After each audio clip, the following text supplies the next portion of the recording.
The mansion was alive with noise, laughter and the clinking of glasses. Expensive perfume filled the air, golden chandeliers lit the marble hall, and people dressed in their finest clothes moved about with pride. The billionaire stood at the center of it all, tall and confident, his voice loud enough to silence the crowd whenever he chose to speak. He was a man who enjoyed showing his wealth. Every corner of the house screamed luxury, and tonight was no different. Music was already playing softly from hidden speakers, but the billionaire waved his hand toward the grand piano in the corner of the hall. The instrument sat covered in dust, untouched for years. The white keys were slightly yellow, and the polished wood had dulled. Still, even in that state, it was clear the piano had once been a masterpiece. The billionaire smirked as he looked at it, then turned to his guests. "No one here knows how to play this thing," he said with a laugh. "It is nothing more than decoration now, a toy for the rich. But useless in this house." The guests laughed with him. Raising their glasses, some nodded quickly. Eager to stay in his good graces, no one dared to correct him. No one dared to show they might know music. But then the billionaire's eyes wandered, and they landed on someone at the far end of the hall. The cleaner, dressed in faded clothes, moved silently with his mop. He tried to be invisible, sweeping up crumbs and drops of wine that fell from careless hands. He had been there all evening, unseen, unimportant, a shadow in the corner of their glamorous world. The billionaire's smile widened. He pointed toward the man. "You there," he said loudly, and the crowd turned their heads. The cleaner froze, gripping his mop tighter. His face betrayed no emotion, but inside his heart beat faster. He wasn't used to being noticed, especially not like this. "Come here," the billionaire said, his voice sharp but playful. The guests chuckled, already sensing some joke was about to unfold. The cleaner put the mop aside and stepped forward slowly. Each step echoed in his own ears. The music from the speakers seemed distant now. He reached the billionaire, keeping his eyes down. The billionaire gestured to the piano. "Tell me, cleaner, can you play this?" The room burst into laughter. The guests whispered. Some even covered their mouths to hide their mocking smiles. The cleaner's lips parted as if to answer, but no words came out. He glanced at the piano, then quickly looked away. "Come now," the billionaire continued. "Let's make it interesting." He leaned back in his chair, his gold watch glinting under the chandelier. His words dripped with arrogance as he declared, "Play this piano, cleaner, play it well, and I'll marry you." The hall shook with laughter. Louder than before, guests clapped their hands. Some even shouted. The idea seemed so ridiculous to them. A billionaire marrying a cleaner? Impossible, laughable, unthinkable. The cleaner stood still, his hands curled slightly at his sides. He felt the weight of 100 eyes pressing on him, judging him, mocking him. Yet he did not flinch. His breathing was slow, but his chest rose and fell with the quiet storm inside him. "Go on," one of the guests sneered. "Touch the keys, give us a show," another added. "This will be fun. He probably doesn't even know which side is left and which is right." Laughter rolled through the hall again, cruel and sharp like knives cutting into the cleaner's skin. But the billionaire was not done. He leaned forward now, staring directly at the man he thought was beneath him. "Do you dare?" he asked. His voice was quiet, but it carried a challenge. It was the kind of tone meant to trap a man, to force him into embarrassment. The cleaner lifted his eyes slowly.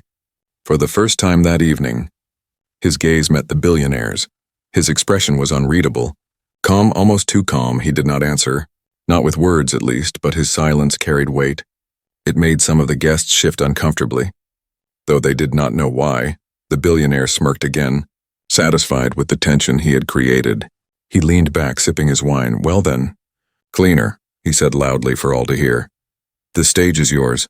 Prove to us all that a man like you can do more than sweep floors," the crowd murmured, excitement rippling through them like fire. They expected failure, humiliation, a moment they could talk about for weeks after. To them, this was entertainment.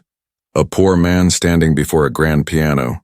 Against a room full of riches, there could only be one outcome, at least in their eyes. The cleaner turned slowly, his gaze falling on the piano again. It looked bigger now, heavier, not just in size but in meaning. The dust on it told a story. Forgotten music, abandoned beauty. For a brief second, something flickered in his eyes, a memory, a shadow from a life no one in that room could imagine. He took a quiet breath, steadying himself. The hall waited, restless, eager for the moment to begin. And in that charged silence, with laughter still echoing faintly in the air, the real story was about to start. The hall was still buzzing with laughter when the cleaner stood frozen in his place. His mop leaned against the wall, forgotten. The billionaire's mocking challenge echoed in his ears, and the guests waited for him to make a fool of himself. For a moment he did not move. His silence was louder than the crowd's laughter, and it began to stretch like a rope pulled too tight.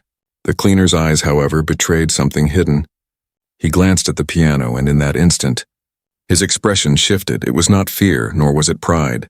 It was something deeper, a quiet storm that stirred behind his calm face. The guests noticed the way he looked at the piano, and some whispered that maybe he was stalling. Maybe he was too afraid to even touch the keys, but others leaned forward curious.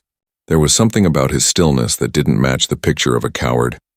His silence made the billionaire frown just slightly, because silence was not the reaction he had expected. He had expected stammering, begging, or maybe the cleaner running out of the room in shame instead. The man stood there as if weighing something heavy in his heart. "Why don't you answer?" one guest shouted, her jeweled bracelets rattling as she raised her glass. "Do you not understand the offer? Play and become a billionaire's bride." The crowd roared again, cruel voices filling the hall. Some clapped, others stamped their feet, but through it all, the cleaner's gaze did not leave the piano. He remembered things no one else in that room could see. He remembered long nights in his youth when he sat before another piano, one far smaller in a dark rented room. He remembered how music once meant freedom, how his fingers spoke words his voice could never express. But that life was gone, buried under years of hardship. Every key of the piano now reminded him of the dream he had lost, a dream he dared not touch again. The billionaire leaned forward impatiently.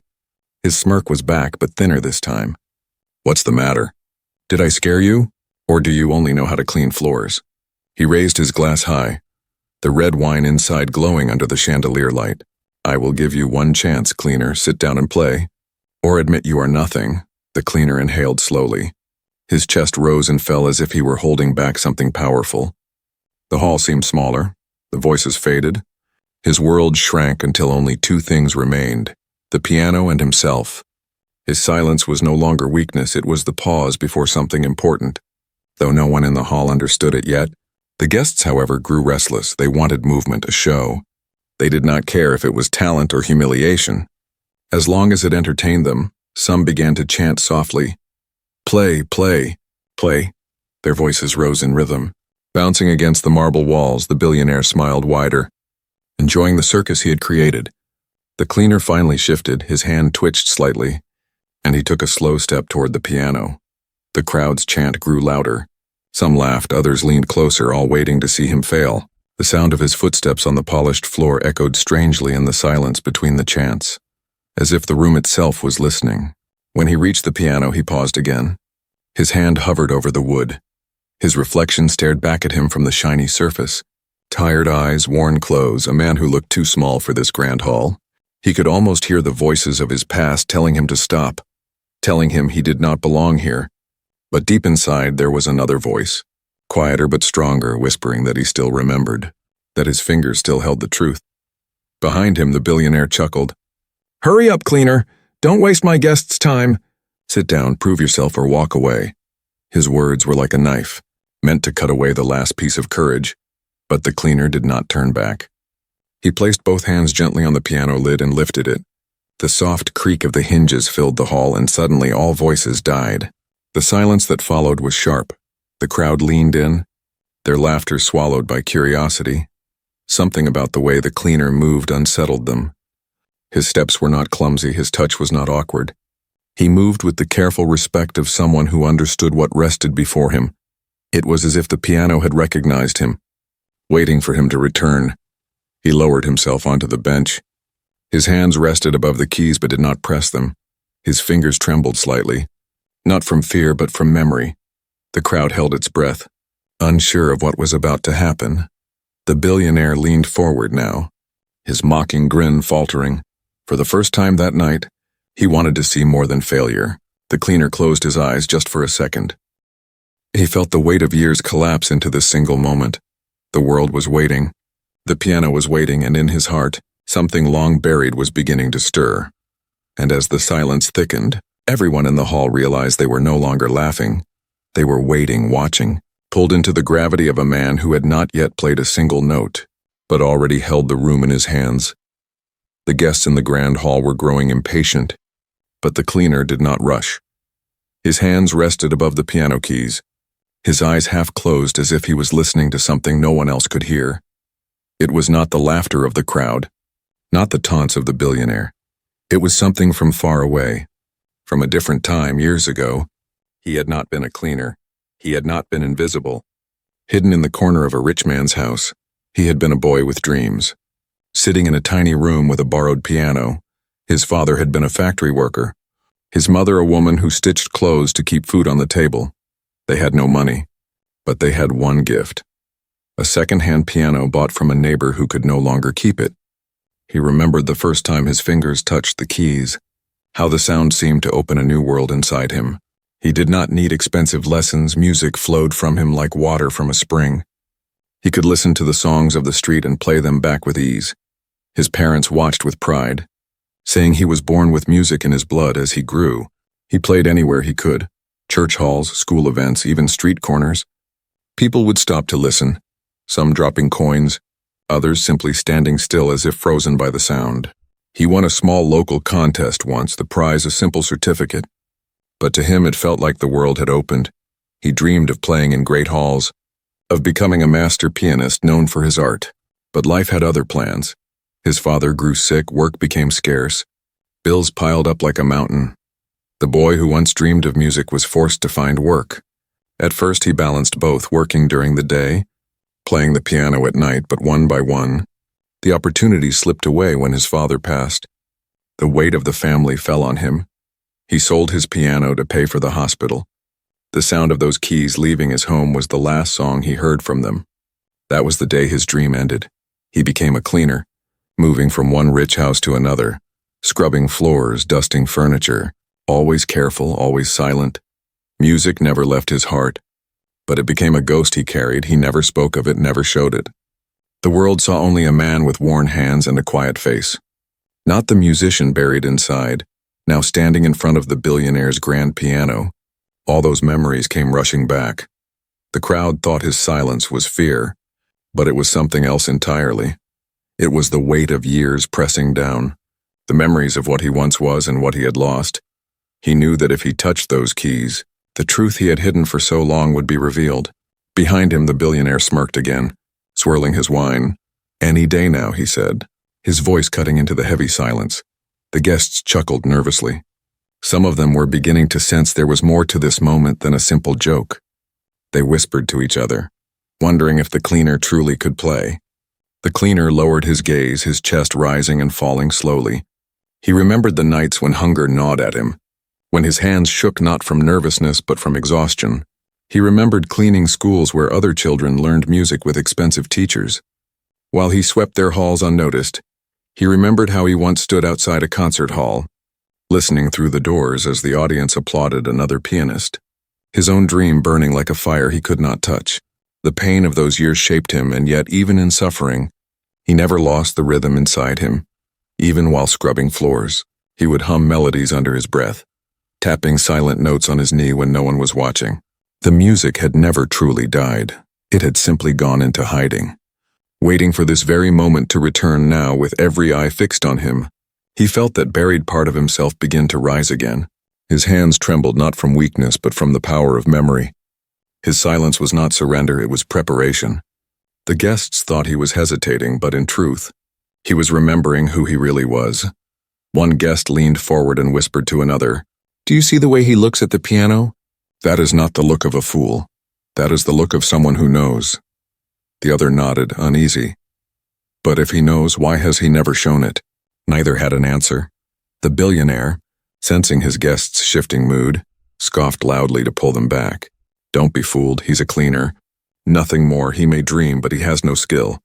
Watch, he will embarrass himself in front of all of you." The crowd laughed again, though softer this time, for something inside them was beginning to doubt his words. The cleaner finally opened his eyes. His face was calm now, as if the storm inside had found its center. He placed both hands on the keys, not yet pressing them, but the room grew still. It was as though the piano itself recognized him.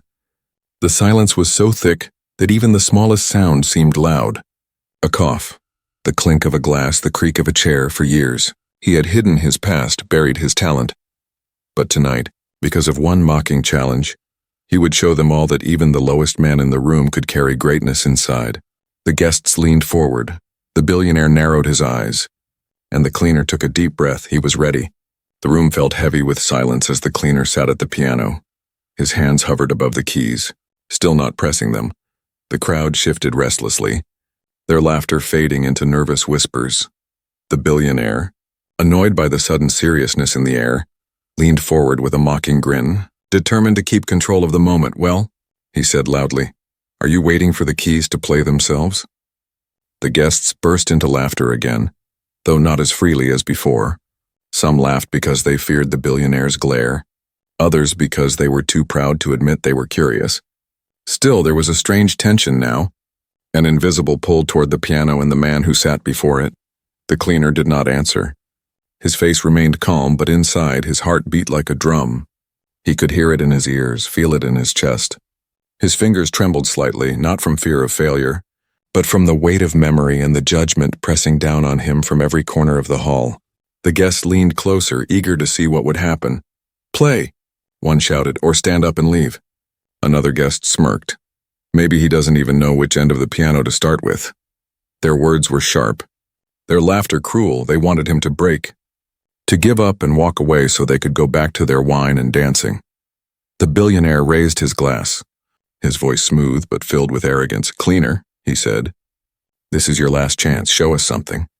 Or admit you are nothing." He tipped his glass and drank slowly, savoring the moment, expecting the cleaner to crumble under the weight of his words. The cleaner's chest rose and fell. He closed his eyes for a moment, shutting out the noise, the laughter, the stares. He remembered how his father once told him, "Music does not come from the hands, it comes from the heart. The hands are only the messengers." That memory gave him strength. His trembling fingers began to steady, his breathing slowed.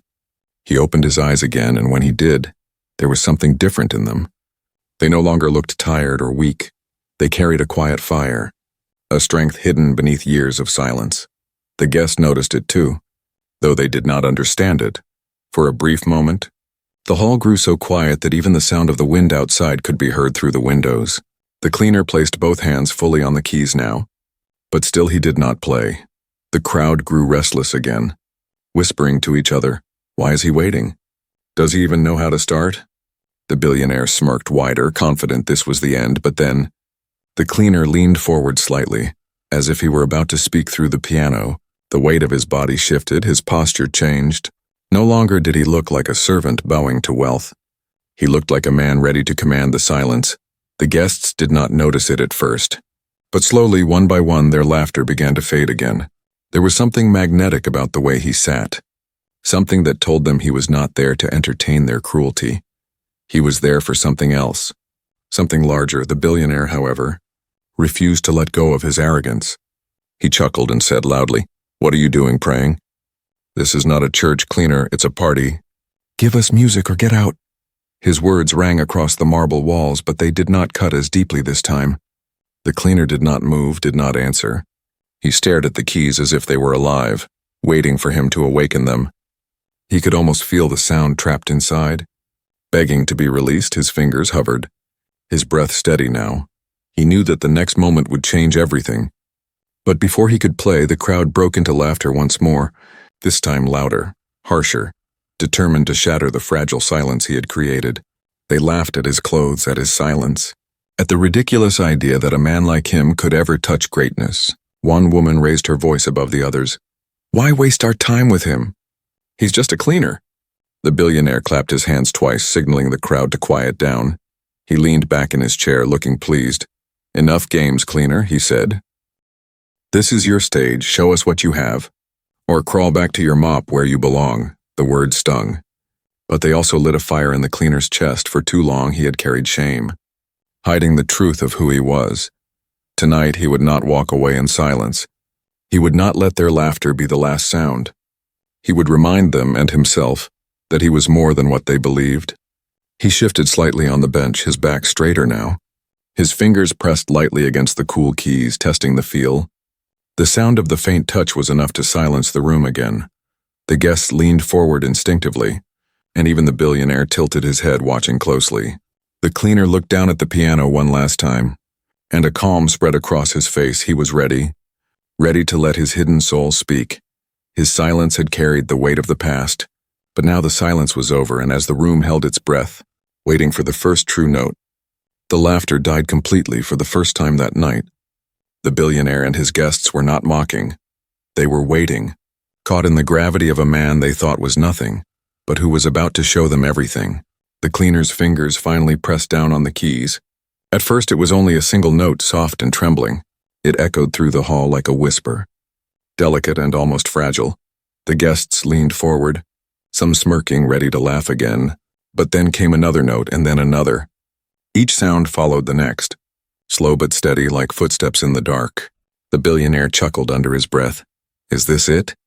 The sound of a man pretending to play? But his voice was drowned as the music grew.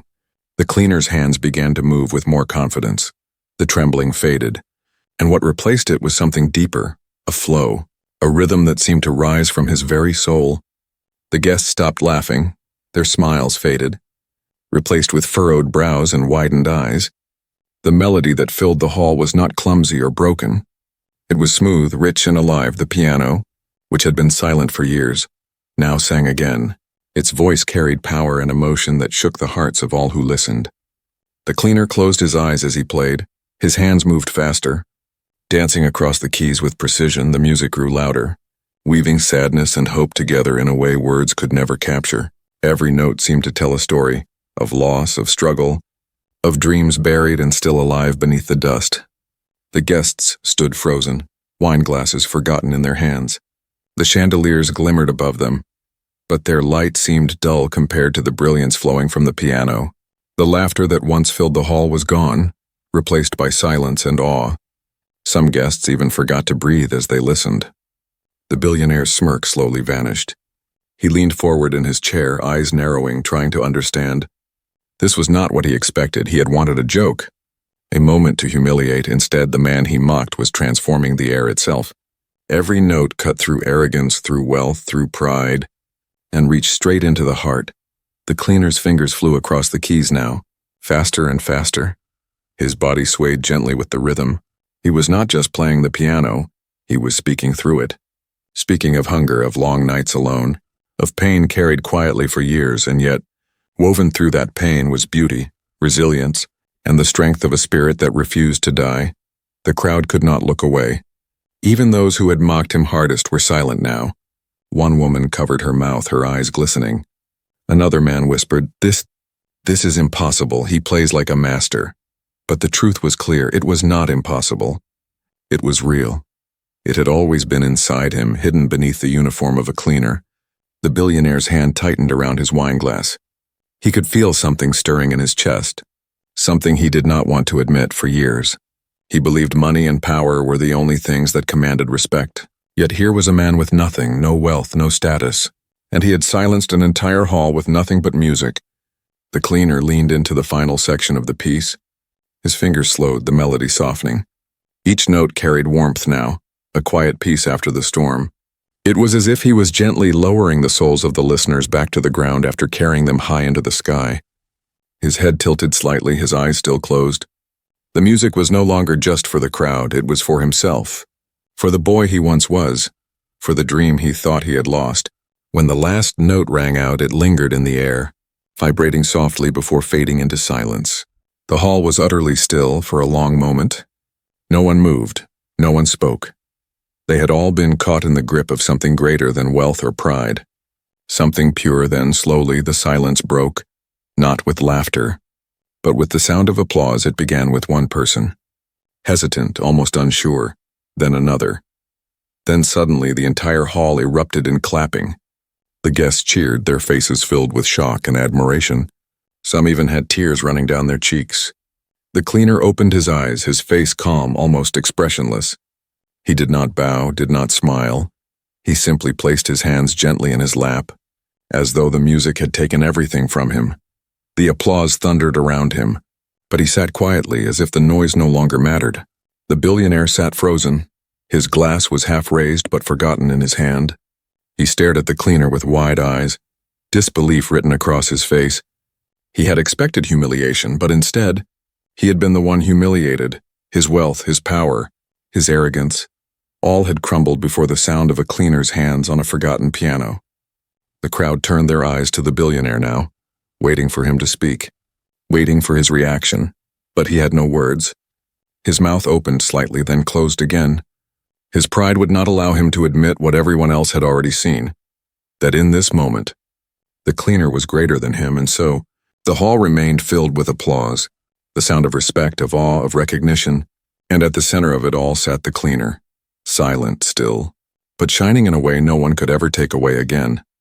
The last note of the piano faded, but its echo seemed to linger in the hearts of everyone in the hall. For a few moments there was only silence, a silence so deep that even the clinking of glasses and the shuffling of feet stopped completely. It was as if the world itself was holding its breath, afraid to break the magic that had just been created. The cleaner sat still, his hands resting gently on the keys. He did not look up at the guests. He did not seek applause or praise. His eyes were lowered, his face calm.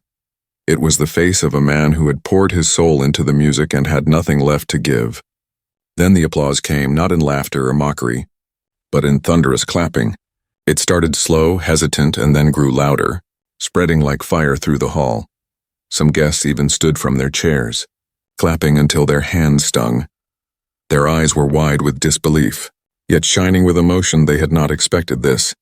They had not believed a poor cleaner could play with the touch of a true master. Some guests had tears glistening in their eyes, moved in ways they could not explain. The music had touched places inside them that wealth, parties, and luxury never reached. For a moment, they forgot their jewels, their expensive clothes, their pride. All they could remember was the sound of beauty that had come from a man they once looked down on. But amidst the applause, there was another silence. The billionaire's. He had not clapped, he had not moved. His smirk was gone, replaced by a frozen stare. The wine glass in his hand trembled slightly. He could not understand how his joke had turned into this, how his stage for humiliation had become a throne for the very man he had mocked. The billionaire's eyes narrowed, trying to hold on to his arrogance. But the truth pressed against him like a weight he could not escape. He had mocked the cleaner in front of everyone, challenged him, promised marriage in jest, but now he sat there exposed, with his guests turning their admiration toward the very man he had tried to belittle. One guest whispered to another, "Did you see his hands? That was no accident, that was mastery." Another added softly, "I felt like he was telling a story with every note. I've never heard anything like it." Their words carried through the hall, and the billionaire heard them. His jaw tightened, his pride burned. The cleaner finally lifted his hands from the keys and let them fall into his lap. He gave a small nod, almost like a bow, then stood up slowly. His movements were calm, unhurried. He did not act like a man seeking attention. He acted like someone who had simply done what he was meant to do. He turned slightly as if to step back toward his mop, but the crowd's applause grew louder. Calling him to stay, some shouted words of admiration. Others simply clapped harder. The billionaire's party had turned into the cleaner's stage, and everyone could see it. The billionaire's smirk returned, but it was forced. He stood slowly, adjusting his jacket, trying to reclaim the attention of his guests. "Well," he said loudly, though his voice cracked slightly, "it seems our cleaner has a hidden trick. Impressive, very impressive. But let us not forget, he is still just a cleaner." His words tried to cut, but they fell flat. The guests looked at him, some nodding politely, but their eyes betrayed the truth. They no longer believed his arrogance. They had seen something pure, something money could not buy. The billionaire's attempt to reclaim power only made his weakness clearer. The cleaner said nothing. He did not argue. He did not defend himself. He simply gave another small nod. Then, with quiet dignity, he stepped away from the piano. His shoes tapped softly against the marble floor. Each step carried weight, not of shame, but of strength. The hall remained silent for a moment, as though even the walls respected his exit. Then whispers filled the air, whispers that grew louder and spread quickly. "Did you hear that?" He played like no one else could. Who is he, really? The cleaner, once invisible, was now the center of every thought in the room. The billionaire clenched his jaw, his pride wounded. He had wanted to make the man a joke, but instead the joke had turned on him. He could feel the eyes of his guests judging him now, not with admiration, but with quiet disapproval, for in mocking the cleaner, he had revealed his own smallness. One older guest, a woman with silver hair and sharp eyes, leaned toward the billionaire and said softly, "You should be careful who you mock. Sometimes the ones you look down on stand taller than all of us." Her words pierced him deeper than applause ever could. He forced a smile, but his hands tightened into fists at his sides. Meanwhile, the cleaner reached for his mop again. He picked it up quietly, as if nothing extraordinary had happened. His face was calm, though deep inside his chest. His heart still beat with the rhythm of the music he had just played. For years he had hidden his gift, buried it under dust and silence. Tonight it had finally broken free. The guests continued to whisper, still in awe. Some even looked at him with respect now. Respect that no money could command. The billionaire could not stop it. No matter how hard he tried, the night had changed. And so had the way everyone looked at the man they once ignored. The piano stood quietly once more, its keys still warm from his touch. The hall had been filled with laughter at his expense, but now it was filled with something greater: admiration, respect, and a silence born not of mockery, but of awe. And deep inside, though he showed no smile, the cleaner knew one truth: music had given him back his voice, and nothing in that room would ever be the same again. The thunder of applause still echoed in the hall, but the billionaire sat frozen in his chair. His eyes followed the cleaner as he stepped away from the piano. Calm and silent, his guests were no longer looking at him with admiration. They were looking at the man he had mocked, the man he had called nothing, and their faces shone with respect. For the first time in years, the billionaire felt small. His pride, built on money and arrogance, seemed to crumble with every clap of his guests' hands. He tried to laugh, but the sound caught in his throat. His glass of wine remained untouched in his hand, his fingers gripping it tightly as if it could give him back control. The guests, however, had changed. Their voices, once eager to echo his mockery, now whispered about the cleaner. "Did you see how he played? That was not practice, that was genius. I have never heard music like that in my life." The billionaire heard every word, and each one cut him deeper than a blade.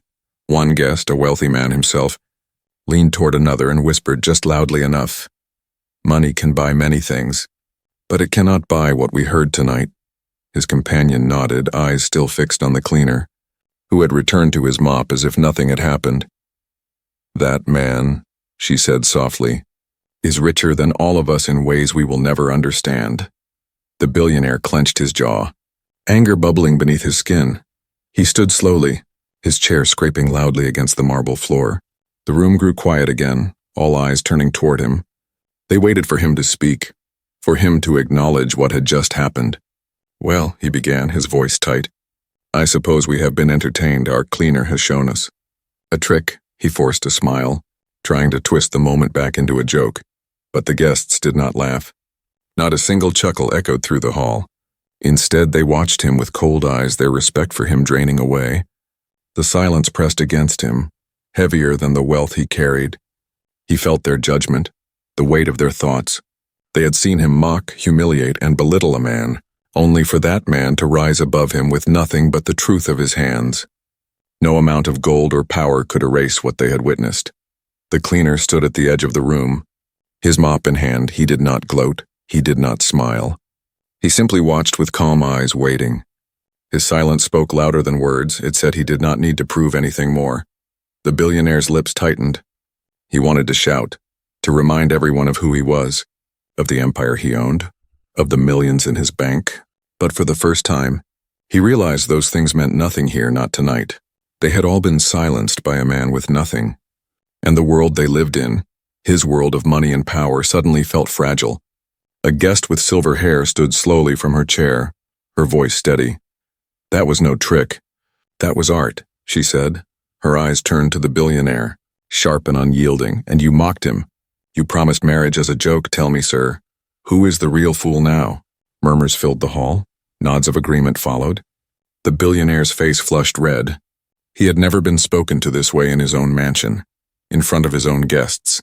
His fists clenched at his sides, but he could not argue, because the truth stood against him, undeniable.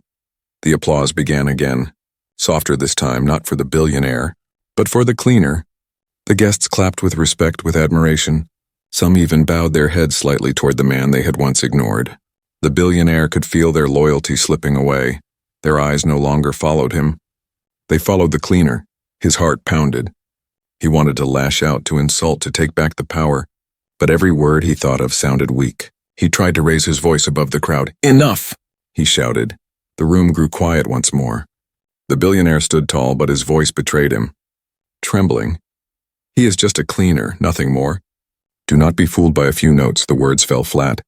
His guests did not agree. They did not nod or smile as they once did. Instead, they looked at him with disappointment. Some even turned away, unwilling to meet his eyes. For the first time, the billionaire saw the truth in their faces. He had lost them. The cleaner lowered his mop. He stepped forward slowly, his movements calm.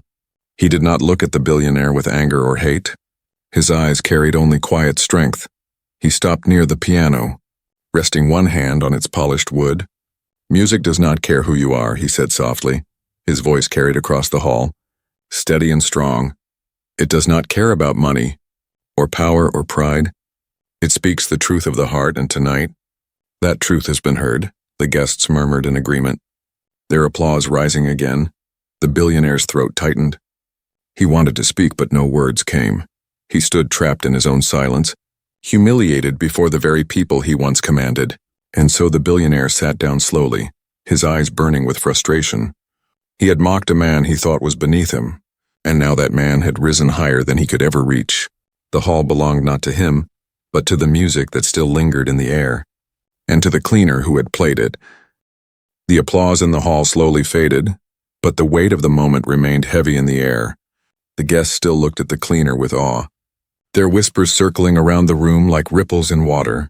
They had come expecting laughter, drinks, and shallow entertainment, but they had been given something they would never forget. The cleaner stood quietly, his hand resting on the piano. His eyes lowered, his body calm. He did not bask in their admiration. He did not boast or smile proudly. Instead, he stood as he always had, humble, steady and silent, but in that silence there was power, the kind of power no money could buy. The billionaire sat back in his chair, his face pale. His pride had been shattered. His guests had turned against him, and no amount of wealth could change what they had seen. His mocking words, "Play this piano and I'll marry you," now echoed back at him, not as a joke, but as chains around his neck. He had thought to humiliate the cleaner, but instead he had humiliated himself. One guest, bold with admiration, spoke up. "That was no cleaner on that piano, that was a master." Her voice was firm, and many nodded in agreement. Another added, "I would pay any price to hear him again." "No money can measure what we just heard." Their words spread, and soon the entire hall was filled with murmurs of respect. The billionaire tried to force a smile, but it was weak. He raised his hand as if to calm the room, but the people ignored him. Their eyes stayed fixed on the cleaner, not on their host. It was clear he had lost their attention, and perhaps even their respect. The cleaner finally spoke, his voice quiet but clear. "I am no master. I am only a man who remembers what it feels like to play from the heart." His words carried weight. Simple and honest, they struck deeper than any speech the billionaire had ever given. For in that moment, everyone knew the truth. Greatness does not always wear fine clothes or sit on golden thrones. Sometimes it hides in plain sight in the hands of those the world chooses not to see. A silence followed, softer this time. Not heavy with tension, but filled with reflection. The guests lowered their eyes. Ashamed of their earlier laughter, they had mocked him too, followed the billionaire's lead, and now they realized their mistake. Some even whispered apologies under their breath. Though the cleaner did not demand them, the billionaire stood abruptly, his pride stung again by the shift of the room. "Enough of this," he said loudly, his voice strained. "This is still my house, my party, and I will not let it be stolen by a servant." His words rang out, but they no longer carried the same power. The guests looked at him with disapproval, their admiration gone. One older guest shook his head and said firmly, "Respect is not stolen, it is earned, and tonight, respect belongs to him." His words spread through the hall like fire, and the billionaire sat back down, his face burning red. He could no longer fight what everyone knew. The cleaner had won, not with money, not with pride, but with truth. The cleaner bowed his head slightly and stepped back. He picked up his mop again, returning to his work as though nothing extraordinary had happened. This act stunned the guest even more, for while they praised him, he chose humility. He did not demand recognition. He did not cling to the spotlight. He simply returned to the life he knew, proving that true greatness did not need applause to survive. The piano sat quietly now, its keys still warm from his touch. It seemed different. No longer a decoration, but a witness to something unforgettable. The guests looked at it with new eyes, understanding that beauty does not come from wealth, but from the soul of the one who brings it alive. The billionaire remained silent, trapped in his own shame. He realized that he could throw 100 more parties, buy 1,000 more luxuries, and still, no one would remember them as they would remember this night, for tonight belonged to the man he had mocked, the cleaner who had reminded them all what true power was. The guests left the mansion later, their minds heavy with thought. They spoke not of the food, not of the wealth, but of the music. They would tell others about it. The story would spread, and in time, people would forget the billionaire's arrogance but remember the cleaner's hands, and so, the lesson lived on, whispered from one person to another. That greatness often hides in the places least expected. That respect is not measured in gold but in truth. That the value of a man cannot be judged by his clothes, his job, or his wealth, but by the fire within his soul. The cleaner continued his work in silence. But that night something inside him changed. He had not only reminded the world of who he was, he had reminded himself. The music still lived in him, and it always would. No amount of dust or years could take it away. And though he walked quietly among them, the guests knew they had witnessed something rare, something unforgettable. They had come to mock, but they left humbled, their laughter replaced by respect. The billionaire, however, sat alone long after they left, staring at the piano, haunted by the sound of music he could not erase. The words he had spoken as a joke, "Play this piano and I'll marry you," echoed in his mind like a curse. For in that moment he had promised more than he understood, and the truth was clear. The joke was never on the cleaner, it was on him. And so the story spread, told again and again, a tale of pride defeated by humility, of arrogance silenced by truth, and the cleaner, the man no one saw, became a legend, not for his wealth, not for his power, but for the night he reminded the world that greatness can be found where you least expect it.